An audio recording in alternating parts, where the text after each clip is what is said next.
மதுபானத்திற்கு கூடுதலாக 20 ரூபாய் டாஸ்மாக் ஊழியர் கேட்ட வீடியோ இணையத்தில் வெளியாகி வைரலாகி வருகிறது.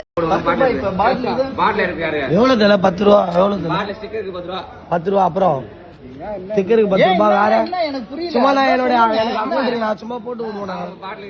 பாட்டில் 10 ரூபாய், பாட்டில் 10 ரூபாய், ஸ்டிக்கர் 10 ரூபாய், மொத்தம் 20 ரூபாய். இதோட 210 ரூபாய். ஸ்டிக்கருக்கு தான் 10 ரூபாய் வாங்குறீங்க. புரியல. நீங்க ஆள் இல்லையா கேக்குறேன் நானு. நீங்க ஆள் இல்லையா? நீங்க ஆள் இல்லையா? எங்க ஆள் இல்லையாங்க? பாட்டில் நான் தானே எடுத்து போய் குடுக்குறேன். எங்க வாங்கலையாங்க பாருங்க. எங்க அப்ப இந்த பாட்டில் 10 ரூபாய் வாங்குறதுல என்ன 10 ரூபாய் அதுதான் வாங்குவாங்க. எனக்கு புரியல.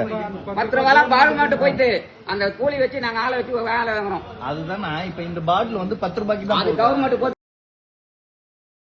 செய்திகளை உள்ளது உள்ளபடி தெரிந்து கொள்ள ரெஃப்ளெக்ட் நியூஸை சப்ஸ்கிரைப் பண்ணுங்க.